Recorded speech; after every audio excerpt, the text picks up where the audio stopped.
சிவாய் நமக்கு அனைவருக்கும் என்னுடைய அன்பான வணக்கங்கள். நான் உங்கள் அஸ்ட்ரோ கோகிலாமணி பேசுகிறேன். இன்றைய தலைப்பில் லேட் மேரேஜ் ஆவதற்கான கிரக காரணங்கள் என்ன அப்படிங்கிறத பற்றி ஒரு சின்ன விளக்கம் தரலான்ட்டு இருக்கேன்.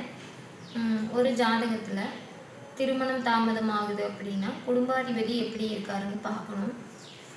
அதுக்கப்புறம் 7ஆம் அதிபதி எப்படி இருக்காருன்னு பார்க்கணும். அதுக்கப்புறம் கலஸ்தர ஸ்தானாதிபதி சுக்கிரனும் செவ்வாயும் எப்படி இருக்காங்கன்னு பார்க்கணும். அதில் மெயினாக குடும்பாதிபதி பாவ கிரகத்தோடு சேர்ந்திருந்தாலோ அல்லது குடும்பமான 2ஆம் இடத்துல பாவ கிரகங்கள் சேர்ந்திருந்தாலும் அது குடும்பம் அமைவதற்கு லேட் ஆகும். இன்னொரு விஷயம், 7ஆம் இடம் கல்யாணத்தை கொடுக்கறது 7ஆம் அதிபதி தான். ஸோ அந்த 7ஆம் அதிபதியும் இதே மாதிரி தான், வக்கரமாக இருக்கக்கூடாது, பாவ கிரகத்தோடு சேர்ந்திருக்கக்கூடாது, மேலும் 7ஆம் இடத்துல பாவ கிரகங்கள் இருக்கக்கூடாது. இந்த மாதிரி இருக்கிறப்ப திருமணம் கொஞ்சம் லேட் ஆகும். மேலும் பார்த்தீங்கன்னா கலஸ்தரக்கார கிரகங்கள் அப்படின்னு நம்ம சொல்கிறது ஆண்களுக்கு சுக்கிரன், பெண்களுக்கு செவ்வாய். ஸோ இந்த 2 கிரகமும் ராகு கேதுவோட இணைவில் இருக்கக்கூடாது, பார்வையிலும் இருக்கக்கூடாது. ஸோ ராகு கேது இணைஞ்சிருந்தாலும் பார்த்திருந்தாலும் கலஸ்தரக்கார கிரகங்கள் கெட்டிருந்தாலும் திருமணம் தடை ஏற்படும். எத்தனை பொண்ணு மாப்பிள்ளை வந்தாலும் ஃபைனல் ஆகிற மாதிரி நின்று போயிடும். ஸோ இதுக்கான காரணங்கள் பாவ கிரக தொடர்பும் பாவ கிரகத்தோட சேர்க்கையும் தான். ஸோ இந்த மாதிரி கிரக அமைப்பு இருக்கிறவங்களுக்கு 100% திருமணம் லேட் ஆகுது.